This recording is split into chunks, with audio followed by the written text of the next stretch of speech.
그러면 이제 발칸 반도라고 있는데 그 발칸 반도라는 건 뭐냐 하게 되면은 그 아래는 그리스고 그 위에는 유고슬라비아, 뭐 보스니아니 뭐 크로아티아니 뭐 이런 데가 있고 그 위에 루마니아가 불가리아가 있어요. 근데 지도를 놓고서 설명하면 더 좋은데 그게 발칸 반도거든. 응? 네. 그러면은 그 발칸 반도는 항상 그거는 불덩어리다 이거야. 전쟁이 일어나는 거야. 거기서는. 그러면은 전쟁이 일어날 수 있는 확률이 뭐 왜 많으냐 그러면 그게 여러 민족들이 살다 보니까 내부적으로 발칸 반도 내에 유고슬라비아만 하더라도 뭐 슬로베니아, 마케도니아 그거 잘 가져오셨어요. 응? 그러면은 여기 좀 놔보라고. 그러면 여기가 여기 보세요. 지중해에서 여기가 발칸 반도. 이게 지금 요 아래는 그리스고 여기 아테네라고 썼잖아요. 아테네인데 요 아래 요것이 반도 아니에요. 이렇게 된 게 반도. 이건 이탈리아고. 근데 이거 전체를 발칸 반도라 그러는데 여기 아래는 아테네가 있는 데가 그리스고 그건 그리스는 조금밖에 안 되고 그 다음에 베오그라드라고 있다는 데가 이것이 세르비아고 소피아가 있는데 불가리아. 이거 불가리아네? 불가리아, 보스니아, 뭐 알바니아, 세르비아, 이런 게 붙어 있어요. 그러면 그 여러 나라가 또 무슨 부쿠레스트의 불가리아, 루마니아 여기 있잖아. 루마니아, 불가리아 여러 나라가 있어요. 여기가 발칸 반도고 헝가리가 있고 그 위로 올라가면은 오스트리아가 있고 그러면 오스트리아, 헝가리 뭐 이게 다 연면서 있는 이 큰 땅덩어리가 발칸 반도인데 이게 항상 문제가 돼 있었어요. 그러면 비스마르크는 독일에서 뭐냐 그러면 이 발칸 반도를 장악해야 유럽의 주인이 된다고 생각한 거야. 그래서 독일이 호시탐탐하는 것이 이 발칸 반도. 그건 헝가리와 불가리아와 루마니아와 무슨 유고슬라비아 지금은 해체돼서 따로따로 되는데 이러한 데를 다 장악하는 게 이 지중해 연안에서 여기를 보라고요. 지중해 이렇게 알렉산더 대왕이 차지했다는 땅이 여기 북아프리카 해서 이렇게 해가지고 이 위까지는 아니고 이렇게 해가지고 마케도니아가 다 이 위에 지금 불가리아 거의 거기 있은 게 마케도니아라고. 그럼 이렇게 해가지고 여기 말하자면 지금 바그다드 있는데, 바그다드가 여기 있잖아요. 바그다드가 이게 말하자면 여기 유프라데스 강이 있는 데라고. 바그다드, 이라크, 이란. 여길 다 알렉산더 대왕이 쳐들어갔다고 해서 이란까지 다 가지고, 그 다음에 여기 서인도, 여기 지금 아마다바트, 고아라고 하는 데가 여기 있어요. 고아 여기. 여기까지는 안 갔지만 여기는 나중에 가톨릭 선교사가 여기 표류한 데고 배 타고 가다가 알렉산더가 지금 파키스탄, 여기 아프가니스탄, 이란, 아프가니스탄, 파키스탄. 그 다음에 여기까지 히말라야까지는 못 가지만 여기 뉴델리는 거의 여기 이게 인도면 여기서 서북부 라호르 이렇게 알렉산더 대왕이 차지했다고. 그냥 광활한 거죠. 그때로 봐서는 전 세계지. 그러면 1차 대전은 왜 일어났냐 그러면 이렇게 된 거예요. 헝가리하고 오스트리아하고 붙어서 한 나라였어요. 한 나라. 그래서 거기 여왕이 마리아 테레시아라고 하는 여왕이 차지하고 있었어요. 그래서 오늘날 오스트리아하고 세르비아, 헝가리, 세르비아 이런 데가 다 마리아 테레시아가 차지했던 땅이라고. 지금은 다 갈라졌는데 그러면 마리아 테레시아의 딸 하나가 마리 엉뚱왕이라고 하는 딸은 프랑스의 루이 16세하고 결혼했다가 왕이 되자마자 프랑스 혁명 나서 단두대에서 그냥 같이 죽었다고. 응? 20대에. 그건 죄가 없어요. 왕에게 시집갔기 때문에 죽었어. 그래서 그 쇼크로 마리아 테레사가 아파트로 놓았다고. 그래가지고 그 마리아 테레사의 아들이 또 있어가지고 그 모차르트 때는 뭐 이렇게 해가지고 해서 왕 노릇한 것이 무슨 요세프 응?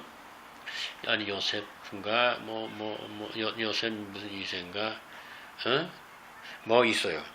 그렇게 왕 노릇하고 거기서부터 아들 내려와 가지고 황태자가 있었다고. 그 황태자 이름이 페르디난드야.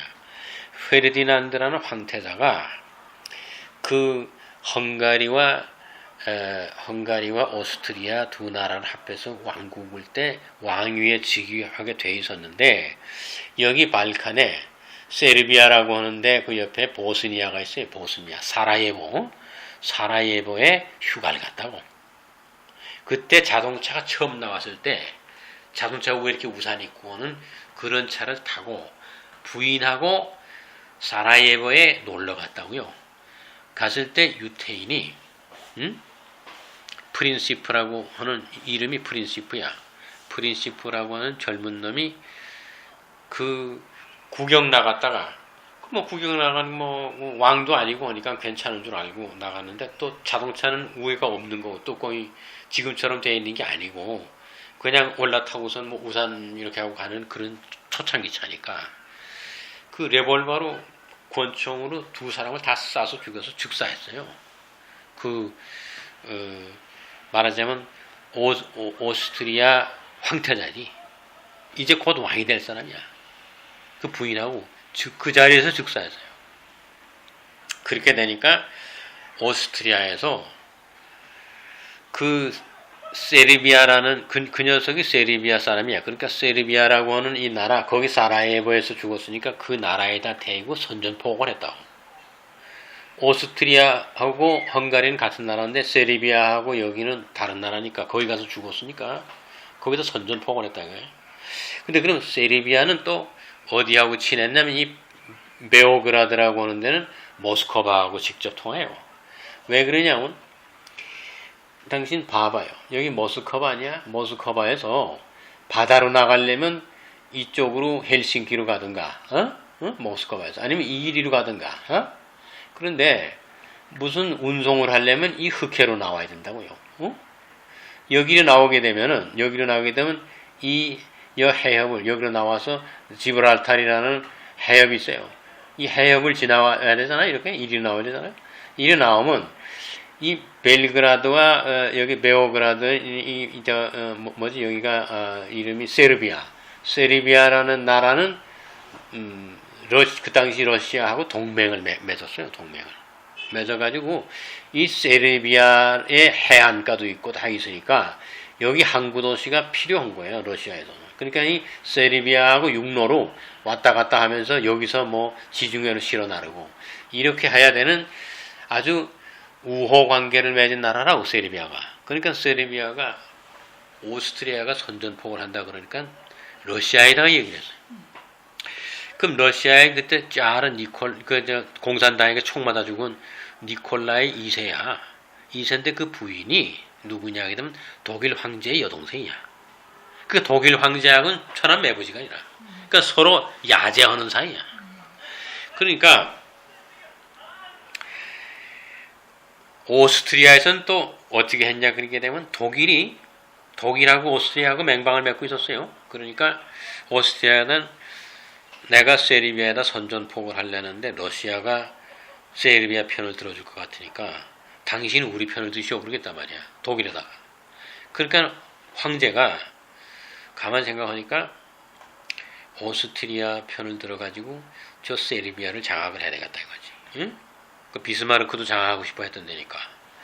그런 기밀을 알고 전보를 쳤어요. 그 니콜라이가 사람을 보내서 전가를 야제하는 사이에게. 너가 가만히 있어라. 우리가 세르비아를 편을 들고 오스트리아를 쳐들어가더라도 독일이 네가 움직이지 말아라. 너는 내 매부 아니냐. 가만히 있어라. 그러고 나서 전쟁에서 우리가 이기게 되면 너에게도 이득이 있게 해줄 테니까 그래라 이거야. 그랬을 때 이 황제 독일 황제 빌헬름은 그 말을 듣고 거부 반응이 있는 것뿐 아니라 오히려 오스트리아가 의논을 했어요. 독일에다가 우리가 자칫 잘못했다가 러시아하고 싸움하게 되면 지게 되니까 당신이 우리 편을 들겠소? 들어야 내가 선전포고를 하지 우리 편 든다고 소리 안 하고 괜히 선전포고 했다가 큰 코 다치게 생겼다. 비엔나에서는 베를린이 확답하길 기다리고 있을 때 반대로 세르비아에다 대고 독일 황제가 선전포고를 했어요. 무슨 말인지 알겠어? 그래서 니콜라이 짜르가 깜짝 놀란 거야. 아니 자기 천한 매본데 가만히 있으라고 그랬는데 가만만 있어도 좋겠는데 그냥 오스트리아를 내세워서 내가 뒤에서 도와줄 테니까 네가 선전포고해라. 그래도 모르겠는데 독일은 관련이 안 되고 지금 오스트리아가 선전포고를 해야 될 판국에 지가 선전포고를 해버렸어요. 이래서 니콜라이가 너하고는 절교다 그렇게 된 거야.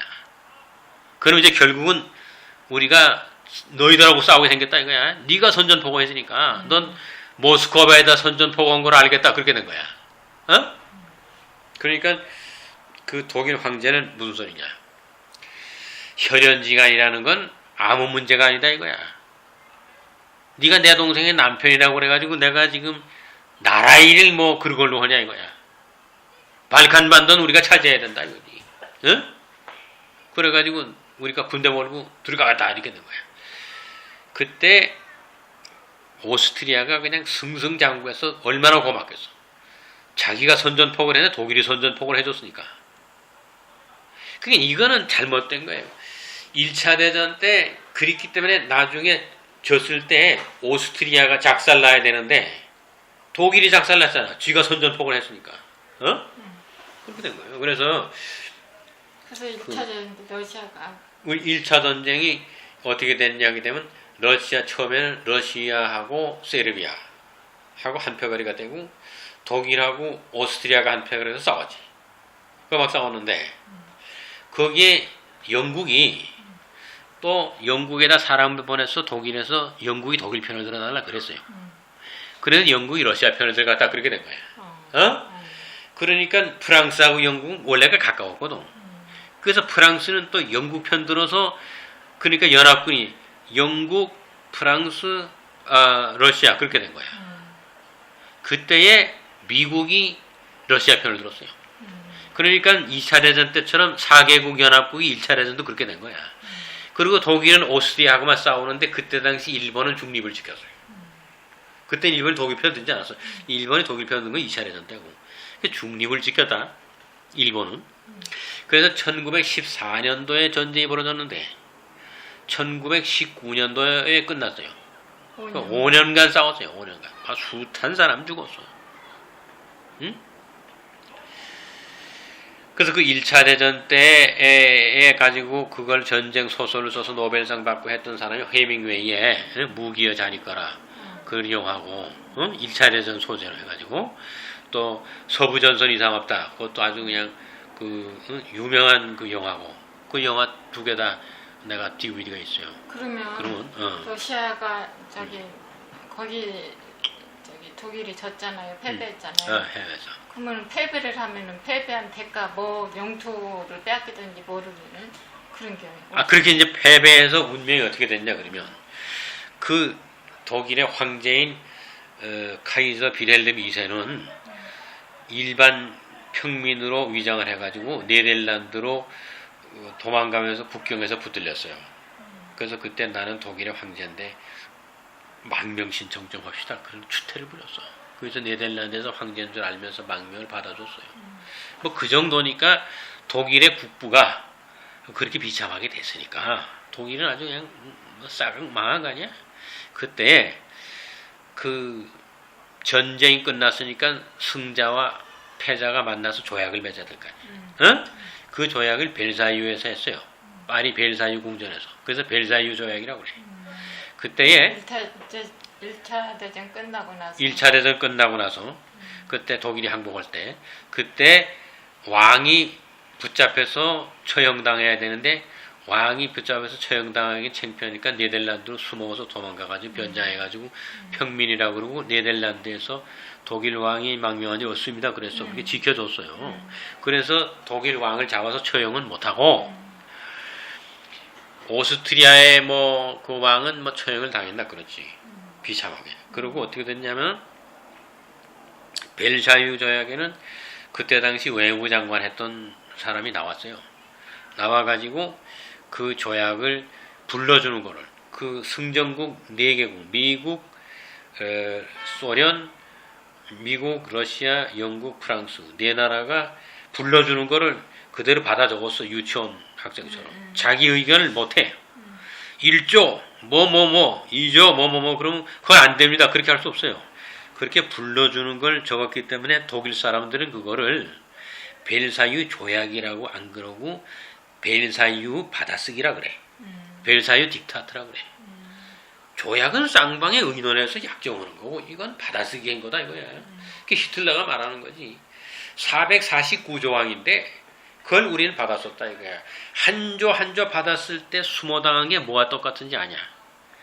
독일의 가장 아름다운 우리 국가에서 내세운 제일 아름다운 미모의 처녀를 영국놈, 미국놈, 소련놈들이 타고 앉아 449번을 겁탈한 경우다 이거야. 이 원한을 내가 풀겠다 하는 거다. 아니 뭐 히틀러가 그렇게 연설했어요 히틀러가. 어? 그래서 무슨 얘기냐 그러면 니네들이 관여가 됐든 안 됐든 2차 대전 때에 지금 대통령 루즈벨트 너는 나하고 절천지 원수다. 예?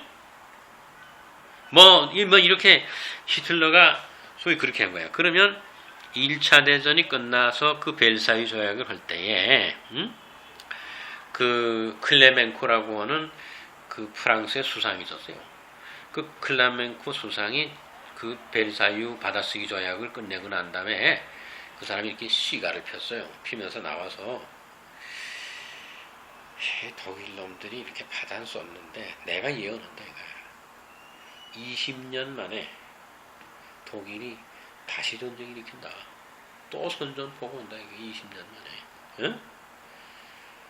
그것이 1919년에 얘기했는데 딱 20년 플러스하게 되면 1939년에 히틀러가 폴란드에다 선전포고 했잖아. 그 제2차 대전 아니야. 아니 근데 응? 베르사유 조약을 뭐라고 무슨 내용이 중점적으로? 뭐 그게 뭐냐 하면 예를 들어서 독일은 2번 다시 전쟁을 일으킬 수 없는 나라니까 독일 판도 내에서 군대 조직은 허용 안 한다. 뭐 그런 거. 그다음에 영토를 빼앗고 그런 건 없고. 영토로 다 있지. 그래서 빼앗은 거 있지. 독일 영토는 폴란드 어디 경계로 하고 그다음에 엘사스 로레인은 그거는 프랑스에다 준다. 뭐 그런 거지. 응? 엘사스 로레인은 그게 독일 건데 그래서 슈트라스부르크라는 게 독일 이름이에요. 그거 독일었어요. 그걸 그때 1차 대전 끝나고 프랑스에 줬어. 그래서 프랑스 땅이야. 그 프랑스 땅이야. 그래서 그 독일 땅인데 프랑스에 준다. 뭐 이런 거야. 그 다음에 보상금, 프랑스에다가 보상금 얼마 내고, 영국에다 얼마 내고, 러시아에 얼마 내고, 미국에다 얼마 낸다. 뭐 이런 것들이야. 뭐 그래가지고 449조항이 다 있어. 그것도 내가 다 있어요. 그 당신이 관심이 있으면 쭉 내가 번역해 줄 수도 있어요. 그러면 이제 그래서 독일을 2번 다시 전쟁해서 유럽에 이렇게 전쟁을 일으키지 않도록 강압적으로 해놓은 거야. 도저히 그 벨사유 조약에서는 전쟁을 할 수가 없어요. 그래서 독일 국민이 히틀러가 위대하다는 거야. 도대체 안 되는 거야. 그걸 어떻게 해가지고서 머리가 얼마나 좋아하냐. 그럼 히틀러는 어떻게 했냐 하게 되면은 그건 이제부터 이제 얘기를 하는데 이제 그러면 뭐 보상금 내고 그런 게 어떻게 됐냐 하는데 독일이 보상금만 만들어서 주는 것만 하더라도 먹고 살 수도 없이 됐었어요. 돈만 벌면 다 보상금을 갚아야 돼. 그러니까 독일이 부자가 될 수가 없어요. 그 벨사유 조약에 의하면 독일은 영원히 시중 들어야 되는 종나라로 둔갑을 했어요. 그렇게 될 수밖에 없어요. 이게 라인강의 기적이 문제가 아니야. 그 1차 대전 끝나고 2차 대전을 일으킬 수 있다는 건 그건 라인강의 기적의 몇백 배야. 그건 불가능한 거예요. 근데 그러면 거기 어떤 놈이 있었냐면 그거 다 역사적인 인물이야. 히틀러가 그때 당시에 독일 사람이 아니고 오스트리아 출신이다 이거야. 그래서 오스트리아 출신인데 히틀러는 역사를 연구를 많이 했어요. 많이 해서 이건 독일의 황제 비렐리 미세는 참 불쌍하다. 그건 자기가 경솔해가지고 지가 오스트리아를 대신해서 선전포고 해주고서는 저게 당하는 게 응?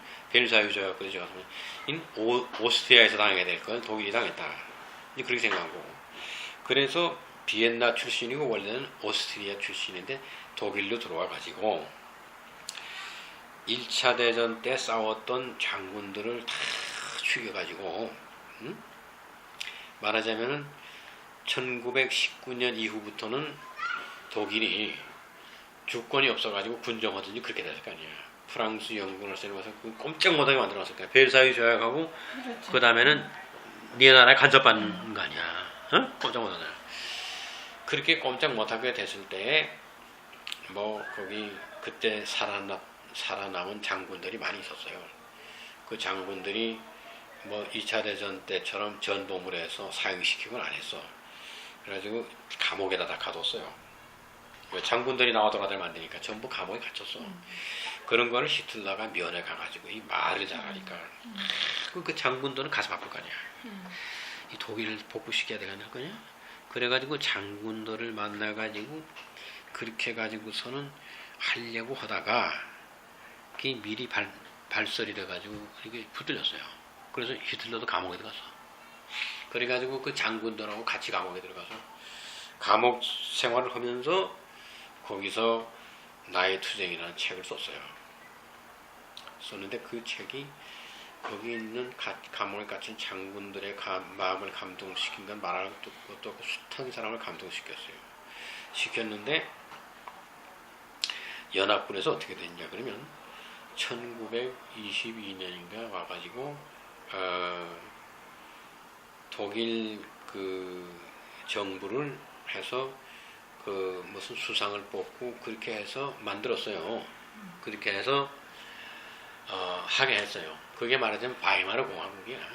응? 그래서 바이마르 공화국이야. 그래가지고 1차 대전 끝나고 나서 바이마르 바이마르 공화국을 설립했어요. 해서 이제 그러나 그 벨사유 조약대로 그대로 하겠다니까 그러면 연합군들이 이제 간섭을 그만하고 니네들이 주권을 돌려주고 또 다시는 싸움을 하면 안 된다고요. 그리고 그 다음에는 돈만 있으면 보상 갚아라 이런 얘기지. 그러면 나라 국가 체제를 만들어 주더라도 자꾸 돈만 빼가게 되면 뭐 군대 돈이 없는데 군대 할 수 없잖아. 그래서 그렇게 했는데 그때에 아주 차나깨나 그냥 그 독일만 생각하는 아주 불에 탄 애국자가 2명 있었어. 히틀러 말고. 그 중에 하나는 휴거 슈틴네스라는 사람이 있었고 그 다음 또 하나 내가 이름이 지금 생각 안 나는데 시뮬러? 응? 시뮬러? 아니 그건 나 히틀러는 나중에 얘기고 히틀러가 별거 아닐 때 히틀러보다 선배인데 휴거 슈틴네스라는 사람이 있었는데 이제 그 사람이 신비한 사람이야. 그 사람이 뭐라고 하냐면 히틀러의 책을 마인캄프 나의 투쟁을 탐독을 했어요. 탐독을 하고 히틀러 찾아갔어. 휴거 슈틴네스가 좀 나이가 몇 살 오해 찾아가서 당신이 독일을 새로 건립하겠다는 아주 야심을 가진 사람인데 돈이 있어야 하지 않냐. 어? 우리가 겨우 허수아비 정부에도 정부 체제를 얻었는데 돈이 있어야만 할 거 아니냐.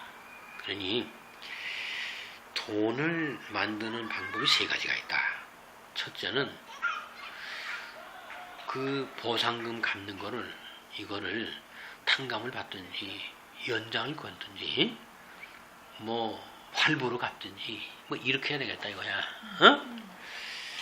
그게 히틀러가 당신이 그거 할 수 있냐? 벨사유 조약에 지금 꽉 묶였는데 뭐 우리는 말도 못하는데 내가 할 수 있습니다. 그래서 휴거 슈틴네스가 제일 먼저 가서 미국에 가가지고서는 타협을 줬어요. 그래서 미국에서는 우리는 보상금 안 받겠다.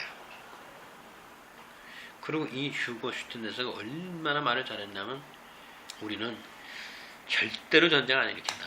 어? 우리가 사회를 개발해야 될 거 아니냐.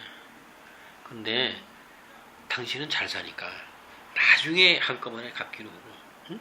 미국이 좀 안 받는다만 하더라도 다른 데나 줄 돈이 있다.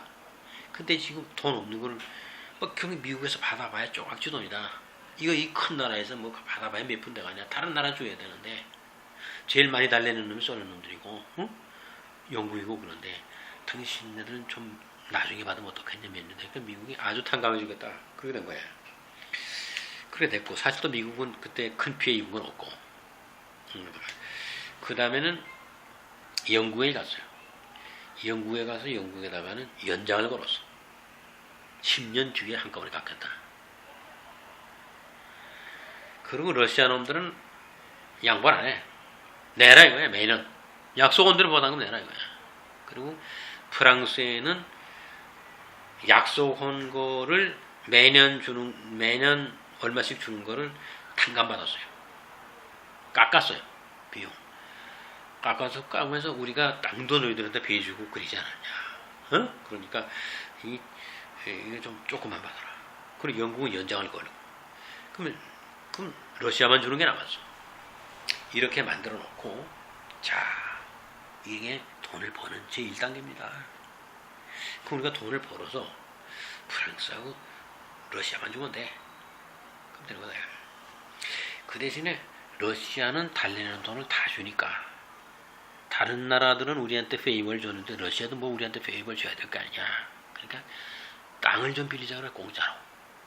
어? 그래서 땅을 빌리자고 그래야 거기 나가서 군대 훈련을 시킬 거 아니야. 독일 판도는 베르사유족에게 군대 하면 안 되니까. 어? 그러니까 땅을 좀 빌리자 그래. 그래서 히틀러가 스탈린하고 앉아서 불가침 조약을 맺고, 우리가 절대로 러시아 침공 안 한다. 그리고 너희들은 보상금 꼬박꼬박 주는데 땅을 좀 쓰자. 이렇게 된 거야. 땅세 받지 말라. 다른 데서는 미국은 보상금도 안 받는데, 이렇게 히틀러가 휴고 스티넷이라는 놈 얘기를 듣고 설득을 시켜서 성공했어요. 그래서 우크라이나에 땅을 빌리게 됐어. 그리고 이 슈티넷이라는 친구는 뭐에 대강가 하면 기업의 그 구조조정하는데 이거예요. 그래서 전부 구조조정했어요. 구조조정 해가지고 헛돈 나가는 걸 다 금방금방 알게끔. 부정부패 척결하고. 지금 그러면 안 된다. 돈이 있으면 뭐 해야 되는 거죠. 그래서 오늘날과 같은 정직하고 독일에서 거대한 회사가 돈이 제대로 돌아가고 돈이 바깥으로 안 나가고 제대로 도는 시스템은 휴고 스티네스가 만들어 놓은 거예요. 기업 조직을 바꿔놨어요. 그리고 거기다가 게슈타포 조직 같은 걸 넣어가지고 어떤 놈이 돈 뒷공을 흘리는 걸 판다 조사하는 놈들이 있어가지고 꼼짝 못하게 만들었어요. 그래서 휴고 슈틴네스가 기업 정보 조직을 만들고, 기업 안에 경찰이야, 비밀 경찰이 있어가지고 그 댕기면서 일 잘 안 하고 놀면서 그냥 월급만 따먹는 놈이 있으면 즉시 봐요. 그렇게 되는 거야. 그래서 그 친구들이 다 고가표 작성으로 올리기 때문에 언제 봐야 될지 몰라. 그걸 누가 조사하는지도 모르고. 이렇게 했기 때문에 정직하게 일하지 않으면 안 되는 거야. 열심히 일하지 않으면 안 되는 거야. 그러한 조직을 전부 개편해놨어요. 그래서 크룹이라는 철강 회사니 이런 데서 그냥 뭐 튀센이니 이런 데서 굉장히 그 돈을 많이 벌었어. 그래서 돈 많이 벌면 전부 히틀러에 갖다 바치고 그러는 거야. 그런데 이 슈틴네스가 뭐라고 하냐면, 내가 돈을 또 얻어옵니다. 어디서 얻어오냐면 교황청에 가서 얻어옵니다. 어? 그래서 히틀러가 처음에 슈틴네스 보내가지고 교황이 히틀러 만나고 싶다 그러니까 히틀러가 갔어요. 가서 교황하고 약속하고 뭐 다 교황하고 약속하고 사진 찍은 것도 있어. 그래가지고 그때 교황이 바티칸에서 돈을 많이 밀어줬어. 그래서 그걸 가지고 군대 조직부터 했어요. 했는데 군대 조직을 아맘리에 우크라이나 땅 빌려서, 러시아 땅 빌려가지고 거기서 훈련을 시작했다. 그 4년 동안 아맘리에 시작했어요. 그래서 1933년에 집권해가지고 1937년 될 때까지는 아무도 모르게 그걸 했어요. 하고선 그 다음에는 1936년 때에는 아주 올림픽이 중단된 거를 히틀러가 다시 재개했어요. 응? 그래가지고 말하자면 IOC 같은 걸 초대 만들었어. 만들어가지고 거기서 마이크로 그때 당시 텔레비가 처음 나왔어. 그러니까 막 거긴 과학이 신문명 시대야. 어? 그 히틀러의 하는 걸 보고 전쟁하리라고는 아무도 생각 안 했어요. 그래가지고 거기서 연설 히틀러가 하면서 나는 전 세계의 청년들을 여기다 불러들여서 청년들의 축제를 거행하노라 뭐 하고 말이야. 그 다음에 리차드 슈트라우스가 살아있을 텐데 리차드 슈트라우스한테 그 판파레 하는 오페라 서곡을 작곡하라고 그래서 그 올림픽 하는 서곡 그 올림픽 서곡을 작곡하고 해서 그걸로 판파레로 하고 끝나는 마지막 날에 핸델의 할렐루야를 할렐루야 할렐루야 이거는 막 히틀러가 일어나서 탁 이렇게 하면서 아주 성대하게 송기정 나가서 뛰었고 했던 1936년 올림픽을 했다고요. 그게 몇 년 동안 끊긴 거야. 안 하던 거야. 그거를 탁 했을 때는 1차 대전 잿더미구에서 히틀러야말로 재건하는 사람이고 말이야. 평화를 사랑하는 사람으로 알았다고 다. 어? 그래가지고 군대들을 훈련시키고 이렇게 하면서 그 다음에는 뭐를 했냐 그러면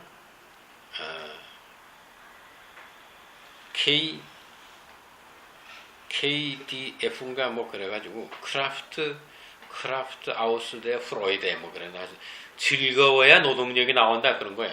그 신바람이 나야 노동력이 나온다 이거야. 그래서 기차를 또 그때 당시 시속 280km 나가는 기차를 만들었어요. 디젤이야. 그러면 다 석탄 떼고 칙칙폭폭하는 거 할 때에 이건 막 연기가 안 나오는 그 소리가 안 나요. 막 칙칙칙칙 그런 소리 하나도 안 나고 그냥 쫙 가기만 하는데 뭐 시속 280km로 가는 거야. 그런 최신형 기관차를 만들어 가지고 객차를 또 의리의리하게 만들어 가지고 독일 국민들을 실어서 나폴리로 막 보내는 거야. 이탈리아, 스페인, 마드리드로 막 보내는 거야. 그 독일 국민들이 와서 막 해수욕하고 놀아요. 그거 가지고 막 장사가 되고 그러는 거야. 그러니까 거기서 독일 놈들이 막 놀고 그러니까 물어볼까? 우리 영도자는 히틀러라는 영도자 잘 만나가지고 우리가 1만 년씩 하면 이렇게 놀린다 이거야. 잘 놀아야 기분 좋게 놀아야 노동력이 나온다. 이래가지고 막 기차까지 태워서 돈까지 줘서 휴가 가라고 그런다 이거야. 그러니까 그때 스페인, 이태리 뭐 할 거 없이 그냥 그 프랑스 거기서는 아주 독일 국민이 부러웠다고. 영도자 잘 만나가지고 말이야. 저렇게 신바람 나고 말이야. 그렇구나. 이래서 히틀러는 평화로운 사람이야. 그래서 그런 걸 한참 하다 보니까 히틀러가 연설을 한 거지. 그래서 베를린에 히틀러 사는 그 큰 집이 있어요. 거기에 광장이 있는데 거기다가 폭스바겐 한 5-6대 만들어서 딱 놓고 나치 휘장 뭐 시각적으로 뭐 기가 막히게 해놓고 우선 괴벨스가 나가가지고 워밍업하는 또 괴벨스 그놈이 또 말을 잘해요.